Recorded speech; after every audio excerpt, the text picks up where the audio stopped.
کیا آپ نے کراٹے کڈ میں اداکاری کی ہے؟ الحمدللہ، چینی گھرانے میں میری پیدائش ہوئی اور خاندان کی اکثریت کا بدھ مت سے تعلق تھا۔ چائنا میں ٹائوس بھی کافی ہیں۔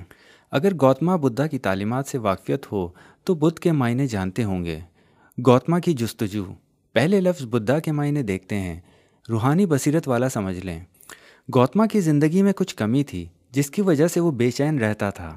بدھ یعنی بیداری، جاگ اٹھنا، یہ کمی زندگی میں محسوس کرتے تھے۔ نام دوبارہ دہرائیں، کیا تھا؟ گوتما۔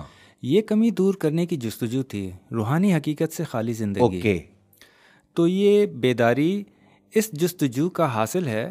بیدار ہونا یعنی بدھ، تو تب سے ان کے نام کے ساتھ بدھا کا خطاب بھی لگ گیا۔ روحانی بصیرت کس طرح سے سامنے آئی؟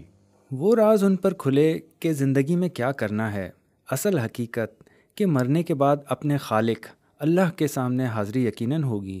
تو وہ خدا کو مانتے تھے؟ ہاں، یہاں غور کیجیے گا، یہ عام خیال کے برعکس ہے۔ لوگ گوتما بدھزم کا تصور یوں رکھتے ہیں کہ خدا کی مداخلت زندگی میں ہے اور نہ ہی اس بدھ مت طریقت میں۔ یہ نیک لوگ جو بھلائی چاہتے، گوتما کے حوالے سے اب اپنی زندگی میں کبھی بھی کسی کو اس بات کی اجازت نہیں دی، نہ کبھی خدائی کا دعویٰ کیا اور نہ ہی انکار خدا کا کوئی عنصر نظر آتا ہے۔ وہ خود کسی کی عبادت کرتے اور ان کی تعلیمات بھی یہی کچھ بتاتی ہیں۔ غور کیجئے، یہ بہت اہم ہے کہ مسلمانوں کے لیے یہ بڑی رحمت ہے کہ قرآن ان کے پاس ہے، اور ان کے لیے اب تک جو ایمان نہیں لائے وہ قرآن کو پڑھنے سے محروم ہیں۔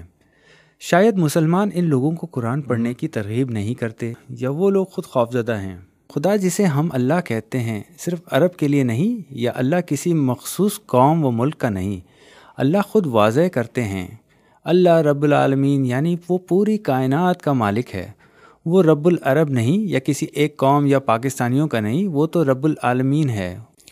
وہ تو کائنات کا رکھوالا اور بنانے والا ہے۔ کیونکہ گوتما کا بھی انڈیا ہی سے تعلق تھا، تو وہاں کے بیشتر ادیان ان کی تعلیمات میں سمو گئے۔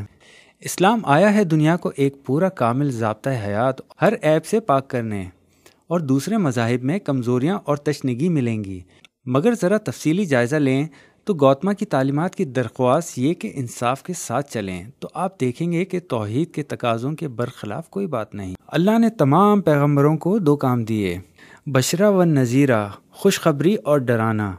خوشخبری ان سب کے لیے جو اللہ کے پیغام کو قبول کر لیں، اور برے انجام سے ڈرانا اگر پیغام سے انکار ہو۔ عورتوں سے قربت سخت منع، گفتگو کی بھی اجازت نہیں، کشکول لے کے بھیک مانگنا، طبیعت میں انکساری و عاجزی، اور اس حد تک کہ شخصیت میں شامل ہو جائے، ننگے پاؤں رہنا۔ ان تعلیمات سے ایک حد تک قرآن بھی اتفاق رکھتا ہے۔